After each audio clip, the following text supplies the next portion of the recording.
अभी के टाइम में बहुत सारे लोगों को पैकेजेस मिलते हैं। जैसे किसी किसी को पैकेज मिलता है कि 10 lakhs पर एनम, किसी को 30 lakhs पर एनम मिलता है, किसी को 50 lakhs पर एनम मिलता है, किसी किसी को 1 crore पर एनम भी मिलता है।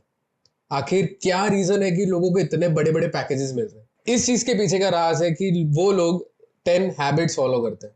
ठीक है, 10 ऐसे हैबिट्स फॉलो करते हैं जो कि उनको वो लेवल तक पहुंचा देते हैं।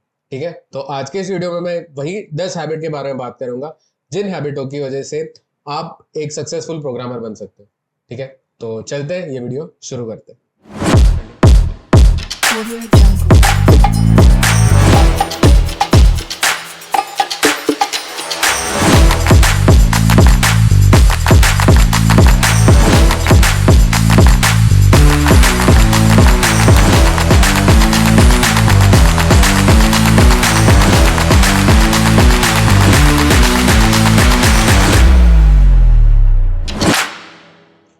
सबसे पहला हैबिट है कंटिन्यूअस लर्निंग। कंटिन्यूअस लर्निंग मतलब क्या? कि जो जो चीजें नई नई आ रही है, ठीक है, अभी एआई नया आ रहा है, तो continuous learning, you get to learn continuously about the upcoming technologies. ठीक है, कंटिन्यूअस लर्निंग का मतलब वो भी होता है कि यार हम जो जो नई नई टेक्नोलॉजीज आ रही है, we are able to adapt to that technology and we are able to learn about that technology. ये क्यों हेल्प करता है? ये हैबिट क्यों हेल्प करती है? क्यों? क्योंकि आप अगर देखोगे ना, तो एक जो सेट ऑफ प्रोग्रामिंग लैंग्वेज है या एक सेट ऑफ टेक्नोलॉजी है, वो हर थोड़े थोड़े टाइम में बूम होता है। ठीक है, हम 5 साल पहले अगर देखते थे तो ब्लॉकचेन, क्रिप्टो करेंसी का बहुत डिमांड बढ़ गया था। 5 साल बाद अभी क्या देख रहे हैं? अभी हमारा AI and data science and machine learning, उस चीज का डिमांड बढ़ गया। तो यहाँ पे क्या हो गया कि कंटिन्यूअस लर्निंग अगर जो बंदा करता रहता है कि हाँ, उसने ब्लॉकचेन के टाइम में ब्लॉकचेन के बारे में भी पढ़ा था, अभी के टाइम में is continuously learning about the Python, the data science, the machine learning aspect as well, तो वो एक हैबिट उससे हेल्प करती है ताकि वो with the upcoming change, the with the upcoming trends वो खुद को अडेप्ट कर। Second habit is writing a clean code. मतलब यार, इसमें आई डोंट थिंक बताने की जरूरत है राइटिंग का क्लीन कोड का मतलब क्या है। फॉर एग्जाम्पल, एक कंसिडर करें कि यार मैं और हरी हम एक प्रोजेक्ट पे काम कर रहे हैं, हम अलग अलग एक कंपनीज में। ठीक है, we don't know each other, but एक सिनेरियो ले लेते हैं। तो क्या हो रहा है कि I as a person I am not writing a clean code and Hari का आदत है कि he is writing a clean code. Writing a clean code का मतलब क्या होता है कि आप सेट ऑफ वेरिएबल्स डिफाइन करते हो अच्छे से। अगर आपको फॉर एग्जाम्पल हम मिलके एक सोशल मीडिया एप्लीकेशन कुछ बना रहे हैं, ठीक है, वहां पे मुझे लाइक का फंक्शनलिटी डालना है, मुझे कमेंट का फंक्शनलिटी डालना है और मुझे शेयर का फंक्शनलिटी डालना है। ठीक है, वहां पे मैं वेरिएबल्स अगर इनिशियली असाइन करूं फॉर द बैकएंड, तो वहां पे कॉन्स्ट वेयर, कॉन्स्ट वेयर नहीं, sorry, const like, const comment, const share, ये मैं ऐसे वेरिएबल्स लिखता हूँ ताकि मुझे एज ए डेवलपर मेरी रीडेबिलिटी और अंडरस्टैंडिंग ऑफ द कोड बहुत ईजी हो जाती है। कैसे? हरी ने वो लिख दिया कि हाँ, मैं ये सारे variables name, and when I get to see कि हाँ मुझे अभी इस पे काम करना है, तो मुझे अगर कोड क्लीन लिखा हुआ रहेगा तो I will get to understand कि या ये कोड का मतलब ऐसा ऐसा है, एंड मैं उस पे मेरा काम बहुत आसानी से कर पाऊंगा। ठीक है, writing a clean code will indirectly help all of the developers who are collaborating on a project to work and understand the project at a very good scale and understand what each function does. The third habit is a problem solving mindset. Successful होना है कोई भी, अगर हम देखते successful लोग हैं, successful programmers है, सक्सेसफुल डेवलपर्स है, वो सक्सेसफुल बने कैसे? एक मेजर इम्पैक्ट उनके सक्सेस के पीछे यही होगा कि they have a problem solving mindset. एक बड़ा प्रॉब्लम जो आता है and those who solve that problem are obviously successful in the life. Not in terms of programming we say, हम बिजनेस के बारे में बात करें तो बिजनेस में भी ऐसे बहुत सारे लोग हैं, बहुत सारी कंपनीज है जो कि एक certain kind of problem solve करती है। उस प्रॉब्लम को सॉल्व करने की वजह से ही दे आर सक्सेसफुल। ठीक है, तो ऐसा माइंडसेट अपने पास होना चाहिए ताकि हम कोई भी प्रॉब्लम आ रही है कि हाँ ये बग आ रहा है यार, ठीक है, सॉल्व कर लेंगे, ऐसा एक एटीट्यूड हो जाना चाहिए कि कोई भी प्रॉब्लम आ जाएगा ना, obviously every problem has a solution. ठीक है, तो हाँ ये प्रॉब्लम आ गया कि हाँ मेरा सर्वर डाउन हो गया, ठीक है, नो वरीज, हम सॉल्व कर लेंगे। ये इशू हो रहा है, नो वरीज, हम सॉल्व कर लेंगे। ठीक है, तो एक ऐसा प्रॉब्लम सॉल्विंग माइंडसेट आपके पास होना चाहिए ताकि आपको जो चीजें आपके सामने रखी हुई हो, when the things are kept on the table in front of you, you are easily able to solve all of them. ठीक है. The fourth habit is focusing on fundamentals. For example, एक दिन के लिए चलो मान लीजिए आपने अपनी मम्मी के साथ ड्यूटी चेंज कर ली. आज आपको खाना बनाना है. ठीक है, आपको खाना बनाना है एंड आपको पता ही नहीं है, आप पहले यहाँ पे पानी डाल रहे हो, उस पर फिर नमक डाल रहे हो, उस पर फिर मैदा डाल रहे हो, आपको पता ही नहीं क्या करना है. आप कुछ भी बना दो के दे दोगे तो ऑब्वियसली वो रोटी बनेगी ही नहीं ना, कुछ और ही बन जाएगा. तो अगर आपको फंडामेंटल्स यहाँ पे पता होते हैं कि हाँ भाई पहले आटा लेना है, आटा में थोड़ा तेल डालना है, उस पर नमक डालना है, फिर गूंदना है उसको अच्छे से, उसमें फिर पानी डालना है अकॉर्डिंग टू आपको रोटी बनाना है, पराठा बनाना है, वो सारी चीजें. तो आपको हेल्प हो गई ना कि हाँ आपको फंडामेंटल्स के बारे में आइडिया है कि हाँ this is the fundamental of making a roti. वही चीज अगर आप टेक्निकल एस्पेक्ट में बात करो, प्रोग्रामिंग एस्पेक्ट में बात करो, ठीक है, कि अगर आपको पता नहीं है कि जावास्क्रिप्ट काम कैसे करता है, आपको पता नहीं है कि क्लाइंट साइड रेंडरिंग हमारे रिएक्ट में होता कैसे है, फिर हमारा बैकएंड एपीआई कॉल होता कैसे, तो आप प्रोजेक्ट्स नहीं बना पाओगे. ठीक है, दीज आर द फंडामेंटल्स की when you are making a project, when you are writing a certain code, you need to understand the fundamentals of that particular programming language or that particular framework, ताकि आपको उसका understanding और depth में हो. ठीक है, fundamentals, once the fundamentals are clear, then you can move up to the intermediate and then you can move up to the advanced aspect of that particular language or that particular framework. The fifth habit is embracing failure. मतलब भाई failure को आप गले लगाना सीख लो. ठीक है, as a programmer आप अगर एक प्रोग्रामिंग लैंग्वेज स्टार्ट भी करते हो तो ऐसा नहीं है कि आपको एक बार में ही उसका आउटपुट आ जाए. एक सिंपल सा एग्जांपल ले, अगर हम एपीआई कॉल भी करते हैं, एपीआई भी बनाते हैं, ठीक है, मैं अपना ही एग्जांपल देता हूँ, अपना ही छोटा सा स्टोरी देता हूँ, ज़्यादा टाइम नहीं लूंगा. कि मैं भी जब इनिशियली नोड जेएस पे मैंने एपीआई बनाना सीखा, तो मुझे भी पहली बार में एपीआई मेरी नहीं बनी थी. ठीक है, पहली बार में मेरी एपीआई नहीं बनी थी. मैं भी बहुत एरर्स आते थे कि यार एक सिंपल सा एपीआई मुझे गेट या सॉरी क्रड एपीआई मुझे बनाना नहीं हो रहा था. तो it was like a failure to me. But अगर आपने फेलियर को एम्ब्रेस नहीं किया तो भाई आपका ग्रोथ होना इट्स नेक्स्ट टू इम्पॉसिबल. क्यों? क्योंकि failure teaches you something that success is not. Failure teaches you never give up.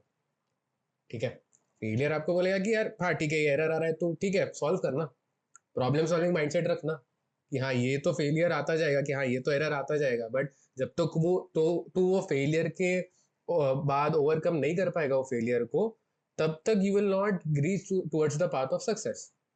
ठीक है, तो the only thing that you can do is ठीक है फेलियर होते रहेंगे, हम प्रोजेक्ट्स बना रहे हैं, हम काम कर रहे हैं, हम कुछ भी कर रहे हैं, लाइफ में फेलियर्स होना तो जरूरी है. The only thing that you have in your hand is to embrace though. The sixth habit is time management. अभी बाकी सब तो कर लिया भाई, आप टाइम मैनेज कैसे करते हो ना, वो एक बहुत इंपॉर्टेंट की रोल प्ले करता है आपके कहीं भी फील्ड में. वेदर इट बी आपका जॉब, वेदर इट बी आपका बिजनेस, वेदर इट बी आपका एनीथिंग, आपको हर एक चीज जगह पे टाइम मैनेज करना आ जाना चाहिए. You have to prioritize your work over your personal life. Sir ऐसे लोग होते हैं जिनका वर्क लाइफ भी बहुत टाइट है, मतलब दे have a very tight schedule and at the end also they are able to, let's say, stream on YouTube every night. तो वो क्या है, that is the way they are managing their time. ठीक है, वो productivity अपना वो हिसाब से मेंटेन करते हैं कि हाँ भाई मैं इतने टाइम पे ये करूंगा, ये टाइम पे ये करूंगा, रात को मैं स्ट्रीम तो करूंगा. ठीक है, तो यहाँ पे क्या हो गया कि टाइम मैनेज कर दिया उन लोगों ने. कुछ लोग बोलते हैं ना मेरे पास टाइम नहीं है, मेरे पास ये नहीं है. नहीं भाई, टाइम सबके पास होता है.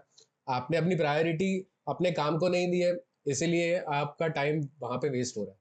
ठीक है, and also it is one of the most crucial and important aspect for any programmer कि आप एक स्टिपुलेटेड टाइम में आप क्या क्या प्रोडक्टिविटी दिखा सकते हो to your manager, to your boss, to your client if you are a freelancer.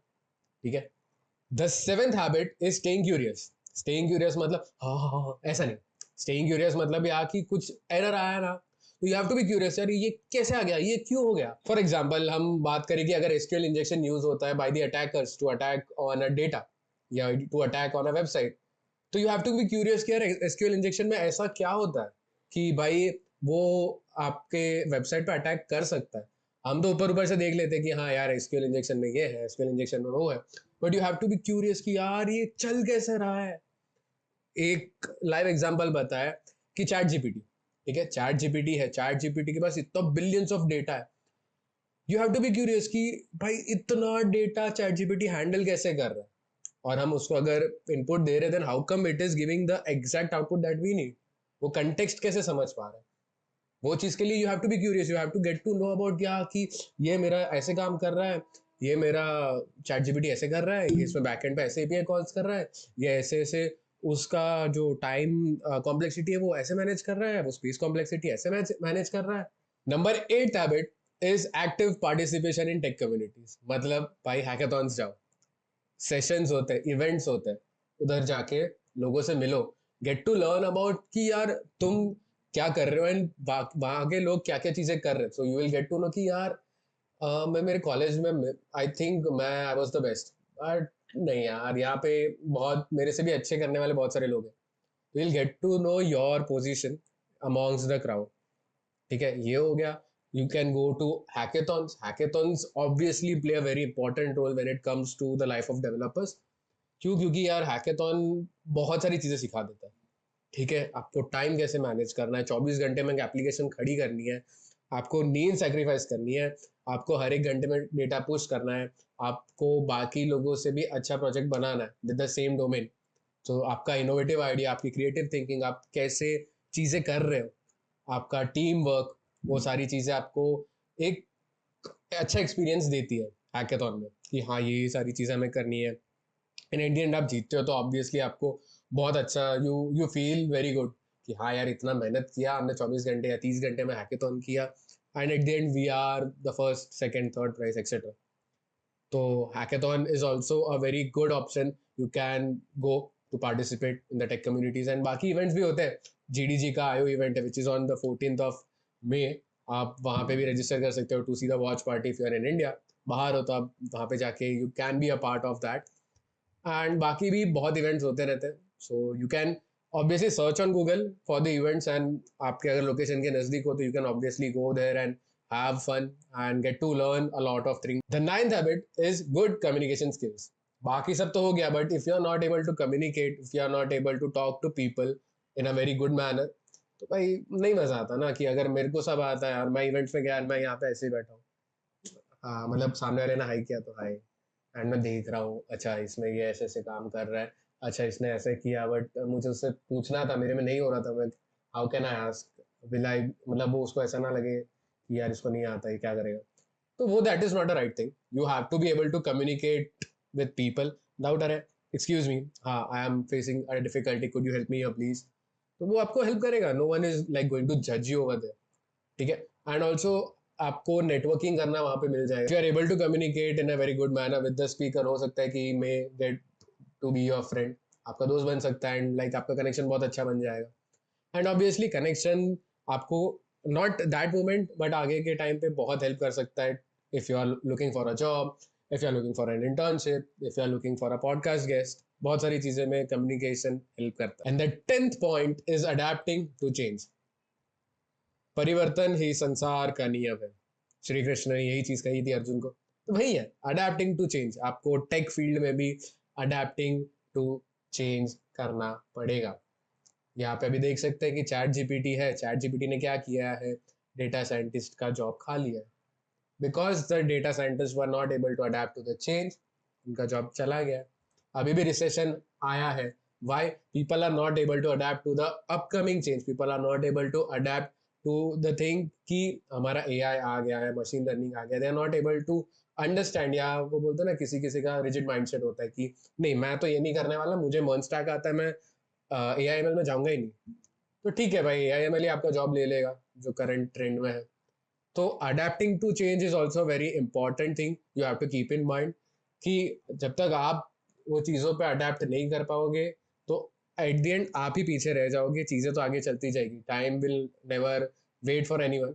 आपको ही अपने हिसाब से अडेप्ट करना पड़ेगा चीज़ों पे, ताकि आपका भी ग्रोथ हो, and you can also be one of the people जिनको 1 करोड़ का पैकेज मिलता है, यू कैन बी वन जिनको 50 lakhs का पैकेज मिलता है, ठीक है।